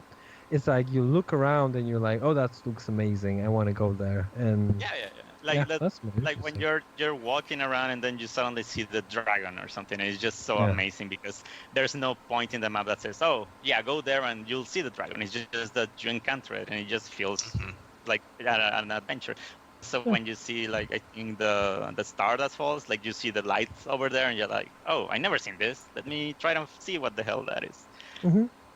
But it's not like, oh, I know that in this area I'm going to have a tower, I'm going to have this dungeon, I'm going to have this and that. I think the Ubisoft is, they're the worst at it. Yeah, but... Yeah, they have a tendency to... I will say that they're decent in that they're good at making different parts of their open world distinct, but then it's unnecessary to layer all these map markers on top of that because... I mean, the level almost stands on its own in being able to, navigate it with landmarks. So it feels like it's almost unnecessary to have all that additional crap just shoved in there. I feel like they're undermining their own level design almost. Yeah, especially because they designed some of the, like the Assassin's Creed is designed around real cities, right? So you could say like, oh, I want to go near the church or near the minaret or whatever, instead of, well, there's a marker there and it's glowing, so I'll just go there. Yeah, they've. I think they could stand to sort of make their games a little looser, for lack of a better word. Leave leave players to just sort of discover a little more instead of, saying if you go to this marker, there will be a free running challenge. Yeah. Let me discover that free running challenge sort of by myself. Yeah. I think they'd get a lot of mileage out of just getting rid of the whole Eagle Vision Tower mechanic entirely, and just give you the whole map from the get go. Place markers only for main side quests and main story missions, and leave me to discover everything else just by myself. Yeah, I think and they'd get a lot of mileage. and get to the tower like and that. visually see the thing instead of the map just populating with things. Just like you're in the tower and okay, that's the church I need to go, so I know that I need to go there. Yeah. That's where I think Yakuza 0 did pretty good in terms of like keeping a map that's like relatively like clean, because like markers for like even like quests and things don't even pop up until you activate them. Like you have to like discover things kind of on your own, which like can maybe be hard if you're like a completionist, but like in terms of just like exploring the map, I think that like it definitely has been more fun to like not open up my map and have so much clutter. Once or twice I did run into a few frustrations where I just didn't know where to go, and so I'd run around the entire map until I happened upon the place that would advance the story. It happened to me once or twice. I don't think it's a huge frustration, and the maps are small enough that it's feasible to run around the entire map for 20 minutes to find where you need to go. But I think they might be a little bit on the wrong side of that balance, and sometimes I think they could stand to make it a little clearer where you need to go. Yeah. But yeah, I think they've done it really well in that they have a nice, compact, very dense map where it's easy to remember what every street looks like. So you memorize that very quickly, you know where to go, and then it doesn't really need to worry about nudging you so much in one direction or the other. So that's one approach to level design I think really works is compact, very detailed maps with memorable landmarks. Getting back to things that I don't really like about level design, I would say haphazard level design, where it doesn't look like the individual pieces of the level were designed to fit together, is something that really bothers me. So we talked about this on the last podcast with Ukulele. And trying to think of other games where it seems like they sort of pasted the pieces together in a way that didn't really fit. I'd say there are some levels in... This is going to be almost blasphemous. I'd say there are some levels in Uncharted 3 that are kind of like this. Where it seems like they kind of pasted the pieces together. They kind of pasted set pieces together without really a regard for how it made geographic sense. For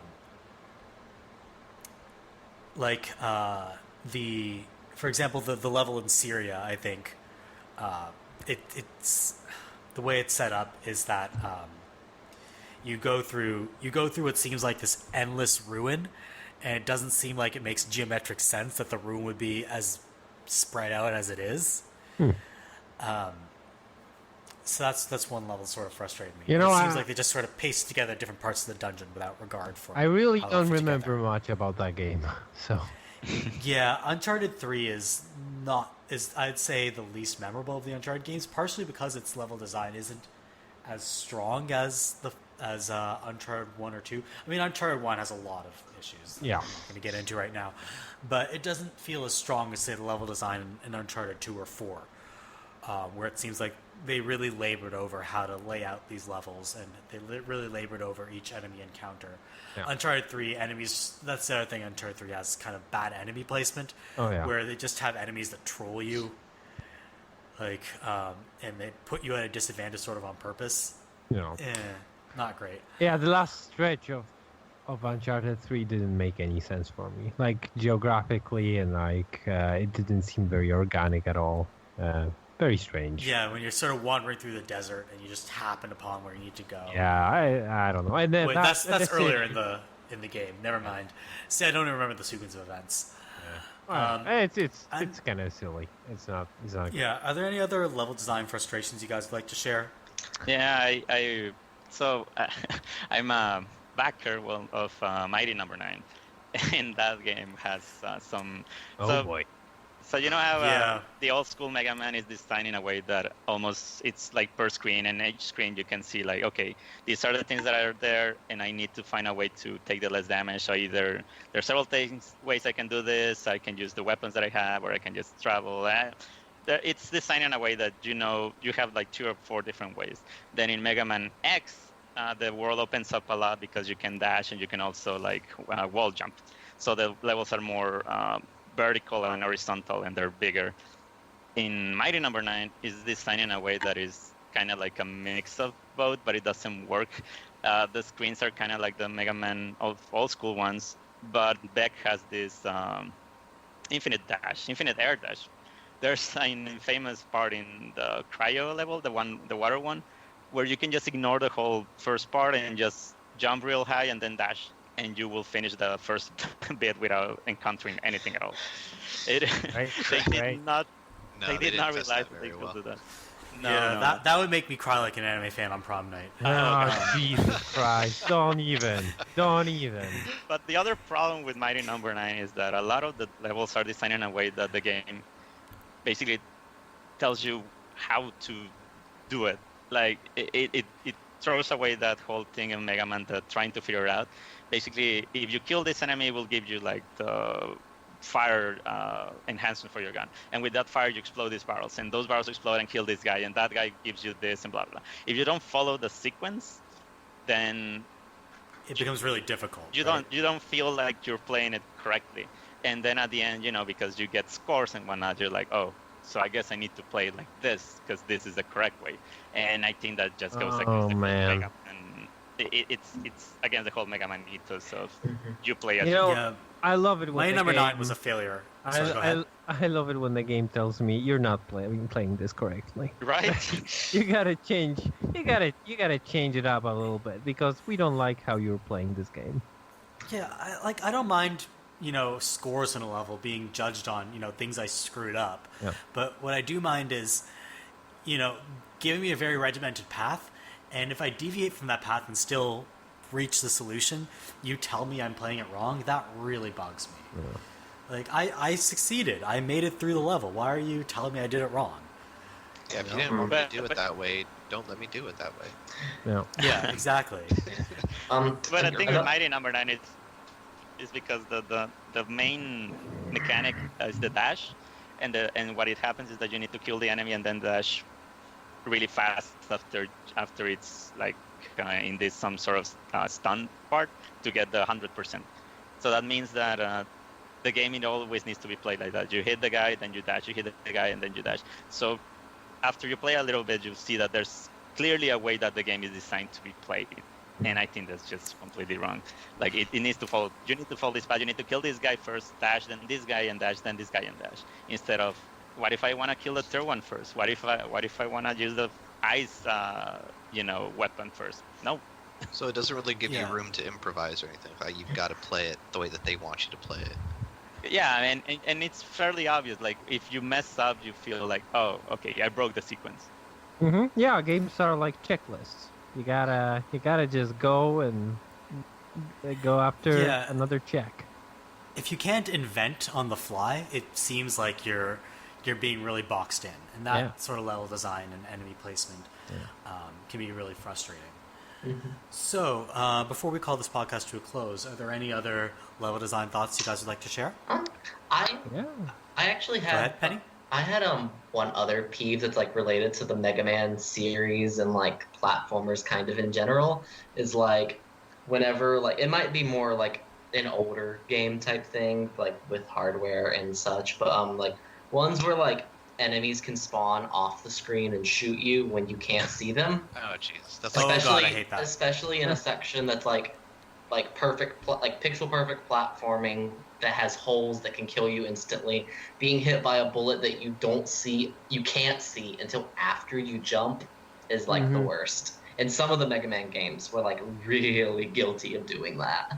yeah. Yeah. Well, that's like But, go Yeah. back to. I'm sorry. Let's say it's Oh, just sorry. like, I was just gonna say that Contra is really guilty of that, and the problem is that in Mega Man you get hit and it's like, oh, I lost 2 bars, but in Contra you die. It's like, Unless dang like it. it's a platforming section though, like with holes, that's where it gets really bad, and I hate it so much. The waterfall section in Control 1, it's basically the worst part because of that.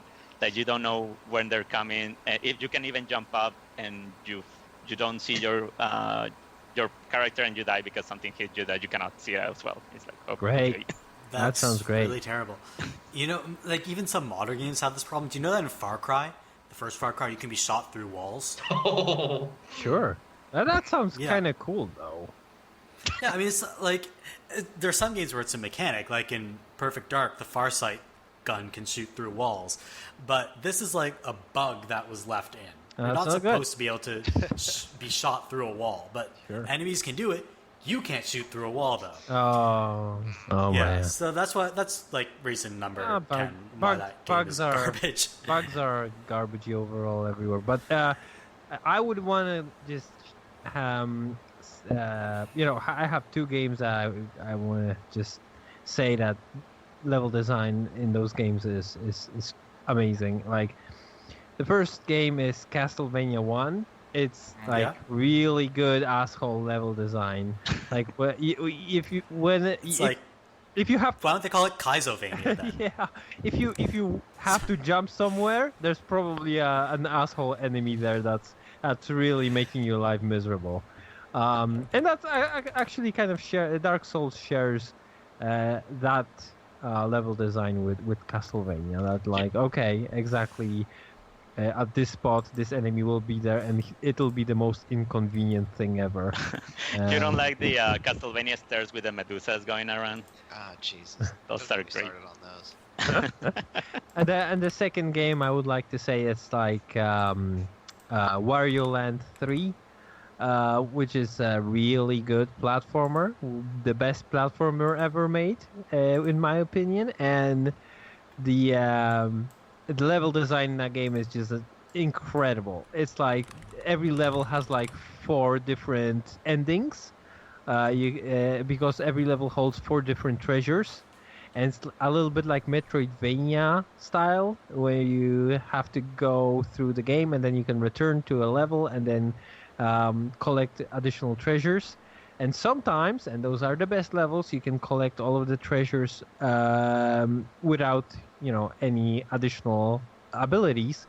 It's just that the levels are constructed so that there are like different passages that are interwoven, and you like can stumble upon a completely different route through a level, and it's amazing. The level design in that game is just it's perfect.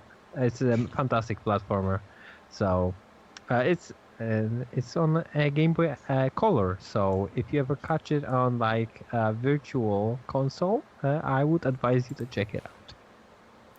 All right. Nice. And on that note, on that recommendation, I think it's time to call this podcast to a close. So, for those of you who don't know, the podcast actually has a website, avocadogamescast.wordpress.com, where we post this, and then we post to Linkdump, so you can check out references to everything we talked about. You can also subscribe to us on iTunes or Google Play Music. Just search for Avocado Gamescast. And that's, I think, all we wanted to say, other than pledging our continued allegiance to Dollar Shave Club. Yeah. So, anything else you guys want to add before we hit Nothing. the eject button? No, just begging for money. No, that's it.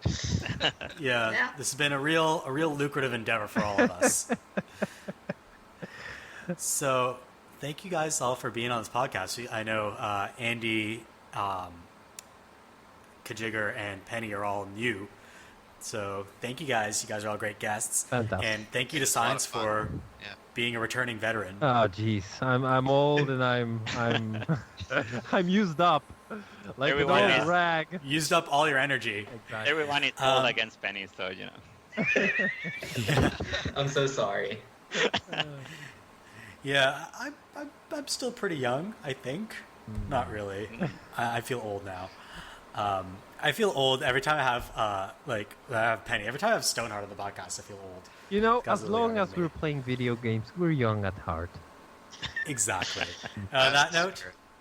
thank you all for listening, and we'll see you next time. Goodbye now. Bye. Bye. Bye.